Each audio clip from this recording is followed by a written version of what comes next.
제162차 더불어민주당 정책조정회의를 시작하겠습니다.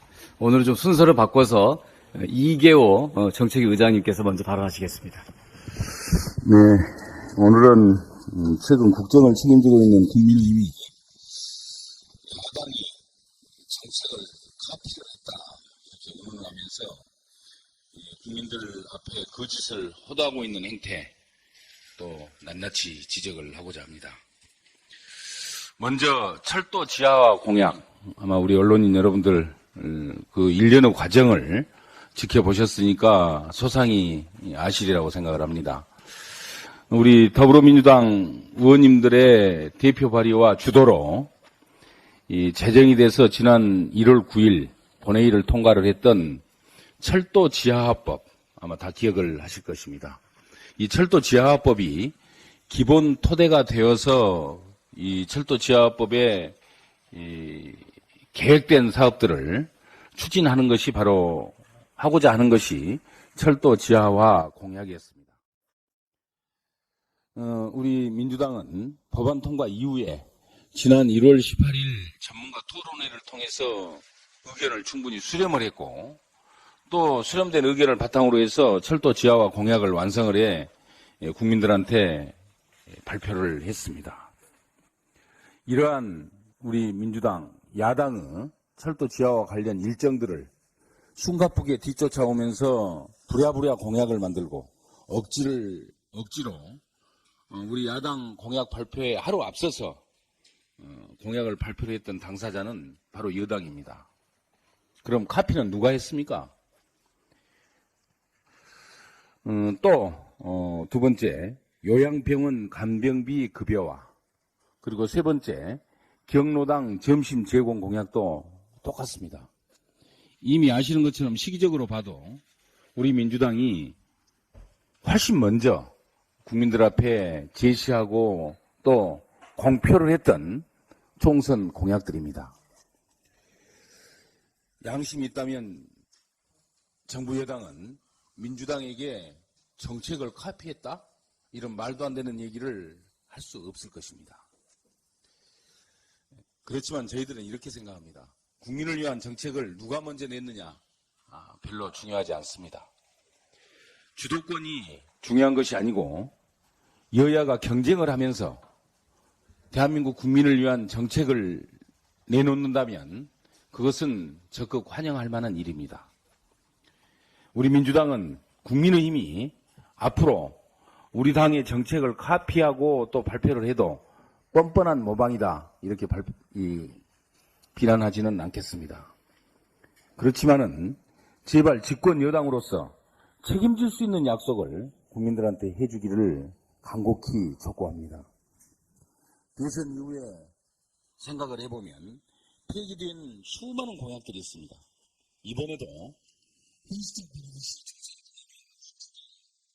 해버린 그러한 행태가 반복되지 않기를 바랍니다.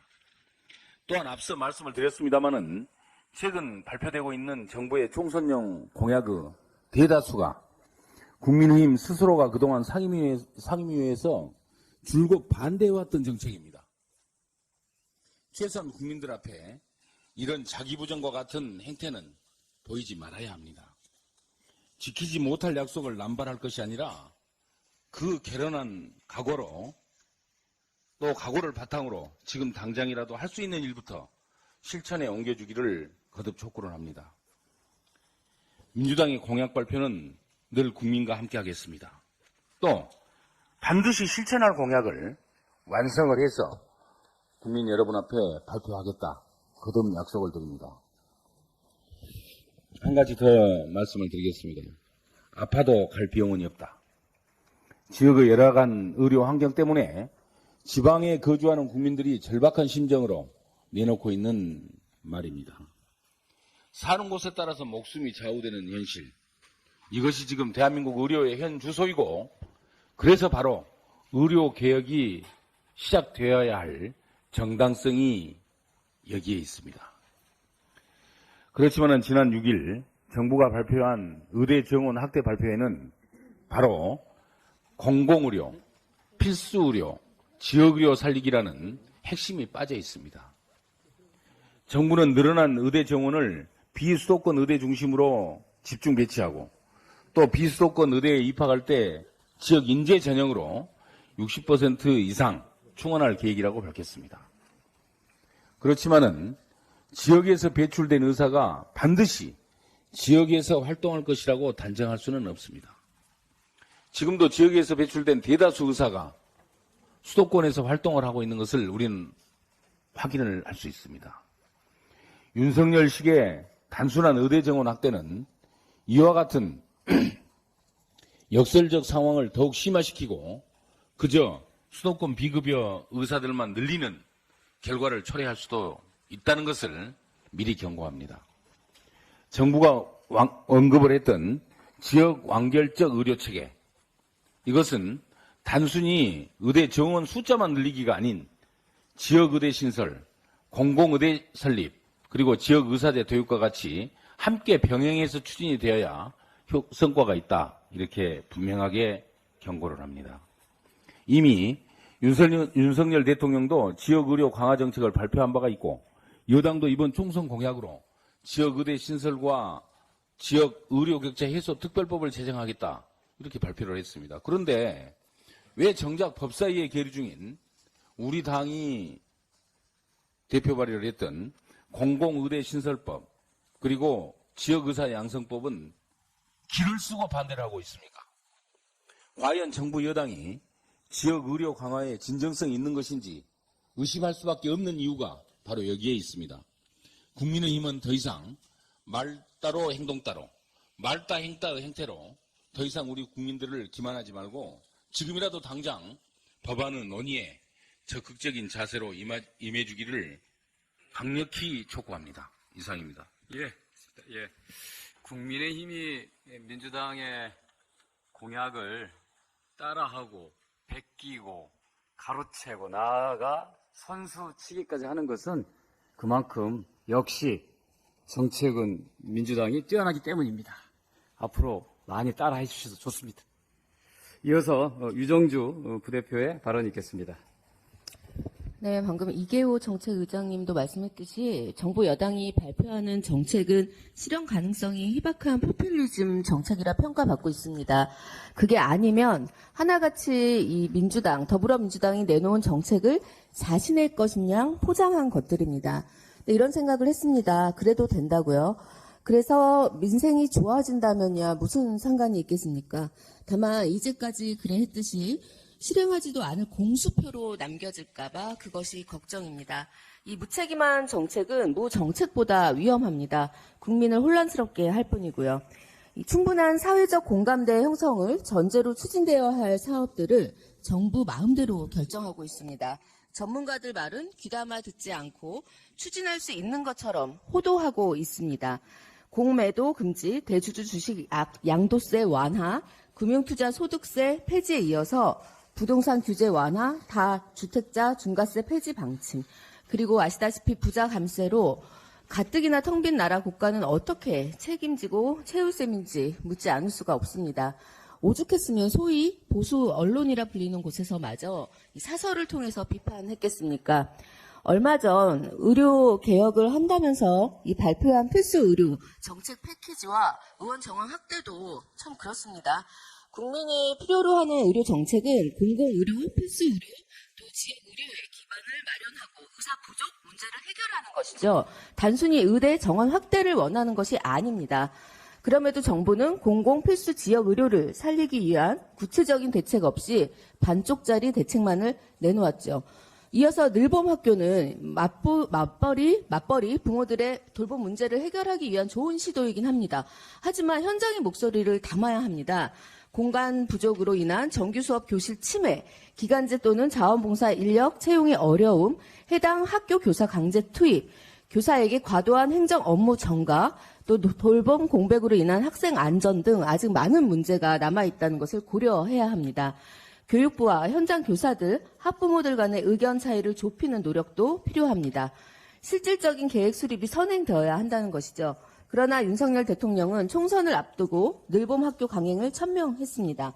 민생을 책임지고 통합해야 할 대통령이 총선을 위해 얄팍한 이득에 열중하는 모습입니다.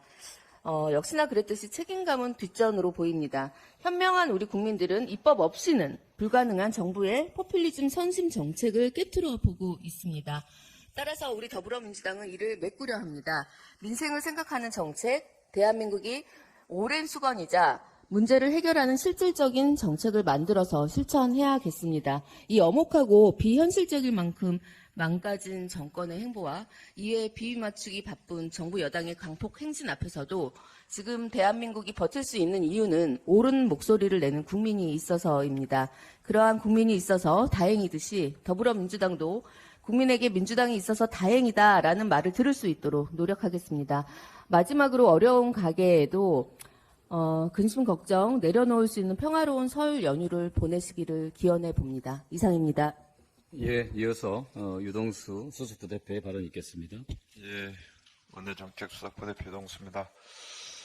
예, OECD는 어제 올해 우리 경제 성장률을 2.3%에서 2.2%로 하향 조정했습니다.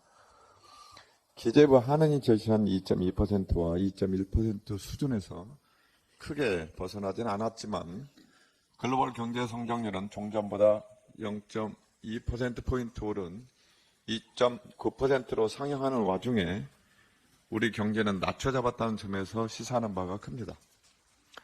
무엇보다 현재 경제 상황을 나타내는 동행지수가 작년 5월 100.3에서 6월 100.1로 떨어진 이후에 12월까지 7개월 연속 하락했습니다.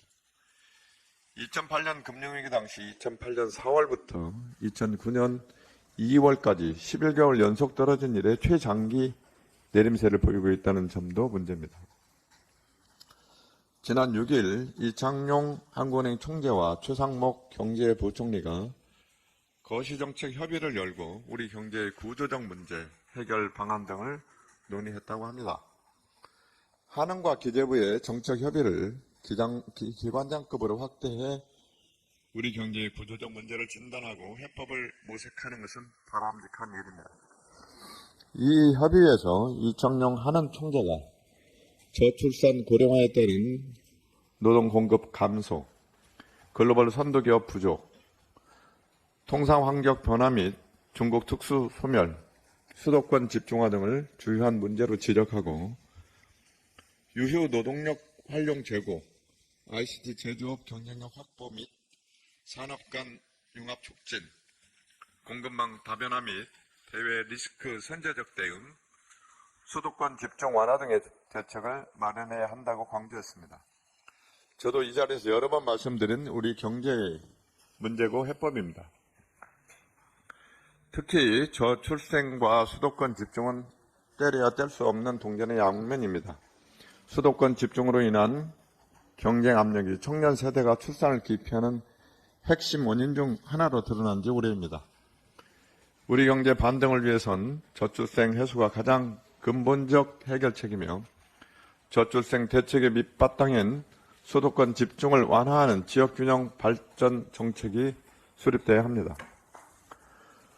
그런데 정부 여당은 이런 구조적 진단에 대한 해법을 진지하게 고민하고 추진하는 모습이 보이지 않습니다.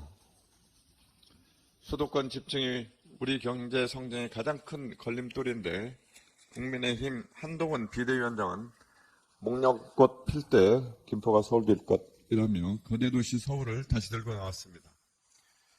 국토 균형 발전에 대한 철학도 비전도 없이 서울이 되면 표가 나올 거라는 선거용 빌공짜 공약만 남발하는 겁니다. 저출생 대책 또한 기존 정책 재탕에 불과합니다. 국민에게 아이를 낳으면 국가가 키워준다는 믿음을 줄 수 있는 실질적인 대책이 보이지 않습니다. 부영에서 21년 이후 아이를 낳은 직원에게 1억 원씩 출산 장려금을 지급했다고 합니다. 출산 장려금에 대한 기업의 세제 혜택은 작년 세법 개정안에 담겼습니다. 그런데 출산 장려금을 지원받은 근로자의 소득세 증가 등 세제 지원 방안이 미비합니다. 출산 장려금 등의 세제 혜택 확대 등 청년 등의 일터에서 일가정 양립이 힘을 발휘할 수 있도록 전폭적 지원책이 마련돼야 합니다. 우리 민주당은 출산 장려금 소득세 공제 확대 등 출산이 축복이 되는 정책 마련에 당장 나설 것입니다. 한 가지 더 말씀드리겠습니다. 22대 총선이 60일 앞으로 다가왔습니다. 선거법에 따라 선거 전 60일부터 지자체 지원을 받는 새마을 분여회 등 지역 단체의 각종 행사가 중단됩니다. 경로당 점심 봉사, 독거노인 도시락 봉사, 조선 가정에 대한 단체 지원 등 지역 단체가 맡아왔던 어려운 이웃에 대한 돌봄이 2달간 멈춰섭니다. 설을 앞두고 우리 주변 어려운 이웃에 대한 따뜻한 관심이 필요할 때입니다. 정부는 선거 기간 동안 독거노인, 장애인 등에 대한 지원이 소홀해지지 않도록 각별한 관심을 기울여 줄 것을 당부합니다. 국민 여러분 모두 따뜻한 설 명절 보내시기 바랍니다. 이상입니다. 예, 이어서 박주민 수석의 발언이 있겠습니다. 예, 특별 사면이 있었습니다. 다 아시는 것처럼 김기춘 전 대통령 비서실장, 김관진 전 국방부 장관 등이 사면되었습니다. 김기춘 전 비서실장은 1월 31일까지 재상고하지 않아서 문학의 블랙리스트 관련된 직권남용으로 받았던 2년의 형이 확정되었습니다. 세월호 유가족을 사찰하고 부하들에게 정치관여를 지시한 혐의로 징역 2년을 선고받았던 김대열, 지영관 2명의 전 국군 기무사령부 참모장은 지난 1월 31일 상고를 포기했습니다. 이명박 정부 때 댓글 공작을 지시한 혐의 등으로 징역 2년의 실형을 선고받았던 김관진 전 국방부 장관은 지난 1일 날 재상고를 취하해서 형이 확정됐습니다. 법무부는 사면 대상자의 형이 확정된 그 다음 날인 2월 2일 사면심사위원회를 열었다고 합니다. 그리고 사면이 결정된 것입니다. 법무부는 이번 사면에 사전 교감이나 약속은 있을 수 없다라고 사전 교감 의혹에 대해서 부인했습니다. 그런데 방금 말씀드렸던 것처럼 사면심사 전날 그리고 전전날 사회적 논란이 매우 컸었던 사건의 피고인이자 사면이 결국 된 4명의 형이 확정되었습니다. 이 법무부의 해명을 과연 믿을 수 있습니까? 여러분, 상고를 포기하거나 재상고를 취하하면 형이 확정되면서 형이 집행됩니다. 이런 불이익을 감내하는 사람들이 그렇게 많은 것 같습니까? 그렇지 않죠. 오히려 사전 교감이 없었다라는 것을 믿기가 어렵고 또 그렇게 생각하시는 국민들 많지 않을 것입니다. 선거를 앞두고 보수 결집을 위해서 이렇게 이명박 박근혜 정부 시절에 고위공직자들을 사면한 것 아니냐라는 의혹도 제기되고 있습니다. 블랙리스트 관여자, 군 정치 관여자, 선거 공작에 책임 있는 자, 이런 자들을 사면하는 것 도대체 무슨 의미가 있습니까? 오히려 헌법적 질서를 훼손하는 것이다 라는 말씀을 드리도록 하겠습니다. 이렇게 형사사법체계 그리고 헌법의 원칙에 근간까지 흔드는 윤석열 대통령의 사면권 남용 반드시 국민적 심판을 받을 것이다 라는 말씀을 드리겠습니다. 어제 대통령 대담이 녹화 방송되었습니다. 방송 형식부터 사실 진솔한 소통 기대하지 않았지만 제가 봤을 때는 정말 낯 부끄러운 홍보 영상에 불과했다라는 생각이 듭니다. 대통령이 외국에서 노래 부르는 영상을 틀고 대통령이 하고 싶은 말만 한 것 같습니다. 국민들은 김건희 씨의 명품백 수수하는 장면을 보고 분노했고 다수의 국민들은 지금도 관련돼서 대통령이나 김건희 씨가 사과해야 된다고 생각하고 있습니다. 그런데 KBS 앵커는 외국 회사의 자그마한 파우치 이렇게 축소하고 그 장면을 보면서 의정과 경호 문제를 가장 먼저 생각했을 것이다 라고 축소하고 본질을 왜곡하는 모습을 보여줬는데 방송이 장악됐다라는 느낌을 지울 수가 없었습니다. 치근함까지 좀 느껴졌습니다. KBS와 대통령은 김건희 씨의 보호를 위해서 금품 수수에 대한 사과는커녕 유감도 하지 않았습니다. 최소한 금품 수수에 대해서 한마디 사과는 할 줄 알았던 대다수의 국민분들은 분노할 수밖에 없었을 것입니다. 김건희 씨가 현 정부의 최우선순위고 이 관련된 치부와 범죄는 대통령과 정부가 어쩔 수 없는 성역이 돼버린 것입니까?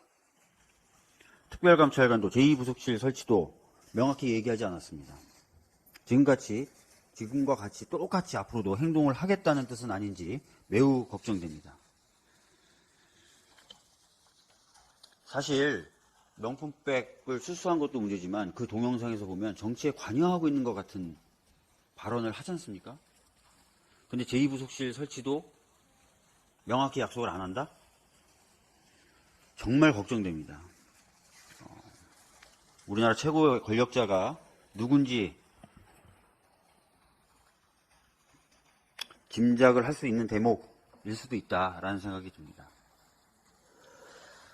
어제 방송에 수많은 오류와 가대 표정이 있었는데 한 가지만 더 지적하겠습니다. 윤석열 대통령은 노무현 대통령 때에도 강제동원 피해자에게 배상은 바람직하지 않아 보상을 했다라고 말했습니다. 근데 그것은 사실 아닙니다. 노무현 정부는 강제동원은 일제 불법적인 한반도 지배 과정에서 발생한 정신적, 물질적, 총체적 피해이기 때문에 개인이 배상 청구하는 것은 가능하다라고 인정한 바 있습니다. 사실관계에도 어긋난 이런 과대 포장, 많은 국민들이 실망했을 것 같고요. 지금이라도 국민들 앞에 솔직하게 명품 수수, 김건희 씨의 명품 수수 관련된 사과를 하기를 촉구합니다. 이상입니다. 예, 이어서 제가 말씀드리겠습니다. 대통령의 KBS 단독 출연 어떻게 보셨습니까? 저는 대통령 신년 회견이 공영방송 KBS가 연출하는 예능 프로그램으로 변질하는 것을 봤습니다. 평화 위기와 전쟁 위험에 대한 대통령의 해법을 듣고 싶었지만 미 바이든 대통령 기시다 총리와의 브로맨스만 자랑했고 절박한 민생 위기에 대한 대통령의 고민을 알고 싶었지만 대통령궁 이곳저곳을 다니며 사진 전시회에 온 듯한 착각을 일으킬 정도였습니다. 국민들은 용산 대통령궁의 속살을 보고 싶은 게 아니라 윤석열 대통령의 속마음을 알고 싶었습니다. 그러나 끝내 아무것도 보여주지 않았습니다. 가장 큰 관심은 김건희 여사 명품백 수수 사건에 대한 대통령의 입장이었습니다.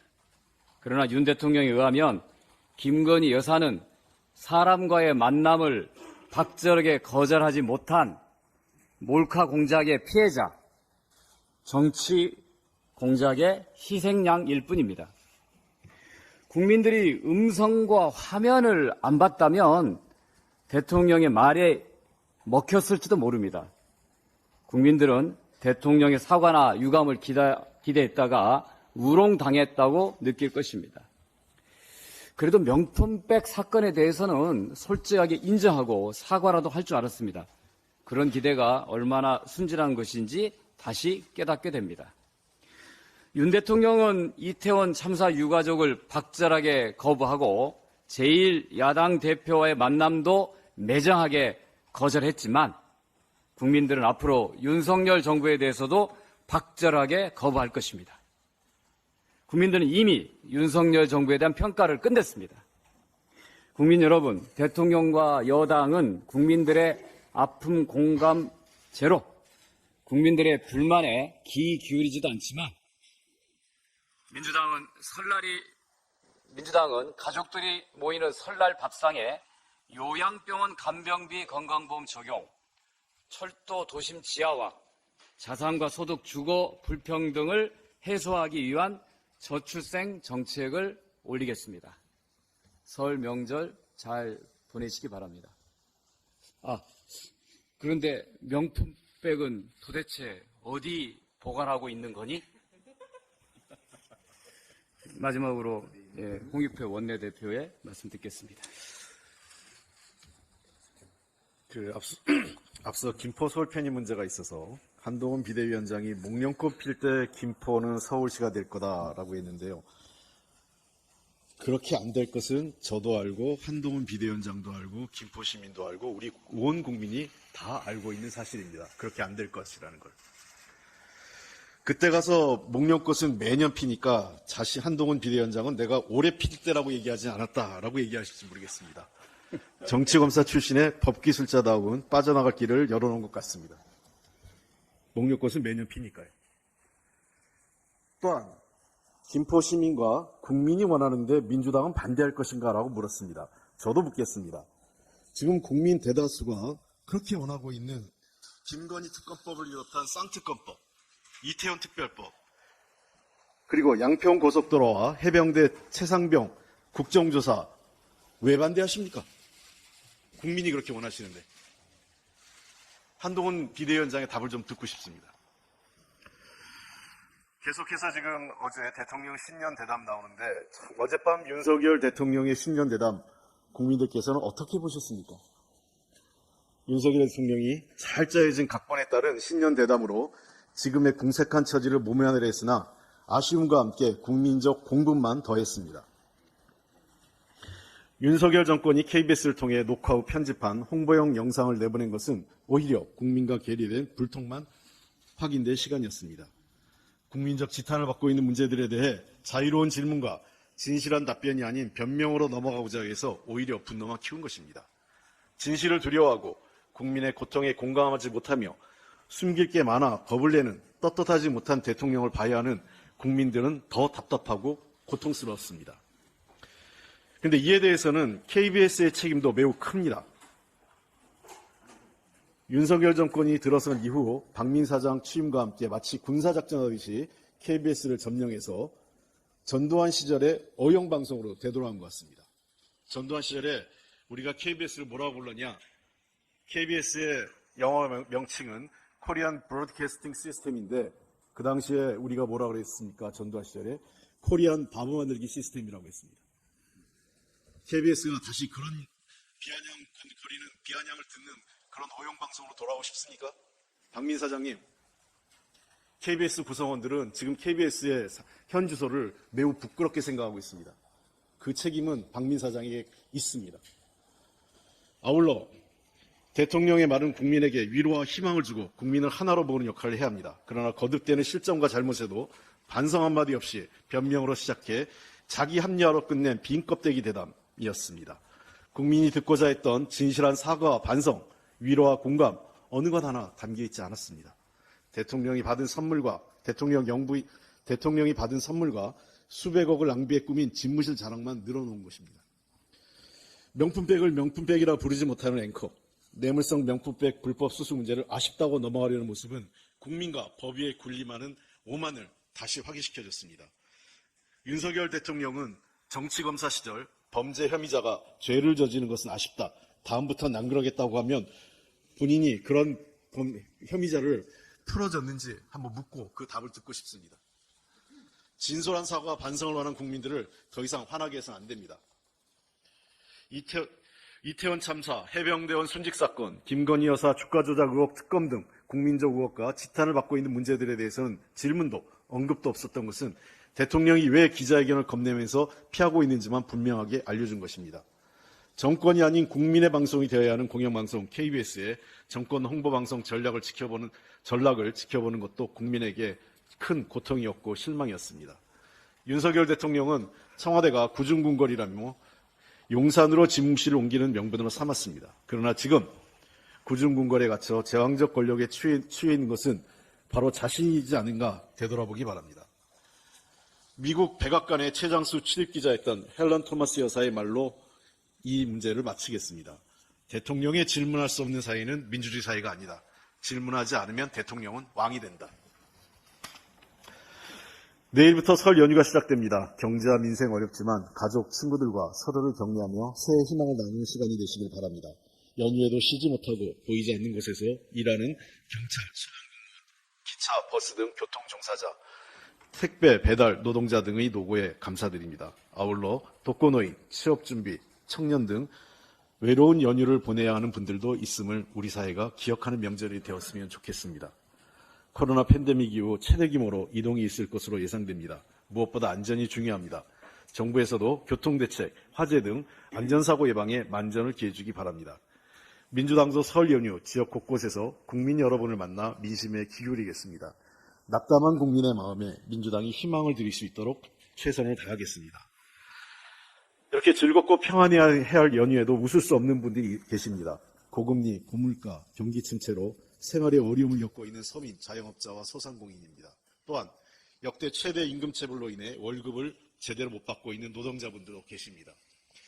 길거리에 내몰리고 있는 전세 사기 피해자들, 정부의 무책임과 무능으로 가족을 잃었지만 대통령에게마저 거부당한 이태원 참사 유가족, 권력의 수사 외압, 진실 은폐 실체가 밝혀지고 있으나 국정조사도 이루어지지 않고 있는 순직 해병대원 유가족, 화재로 한순간에 삶의 터전을 잃고 시리에 빠져 계신 서천 특화시장 상인분들, 화재 현장에서 순직한 소방공무원 유가족 등 많은 이웃들이 힘겨운 시간을 보내고 있습니다. 모두 우리가 함께 손잡아야 할 소중한 국민들이며 회피해서는 안 되는 문제들입니다.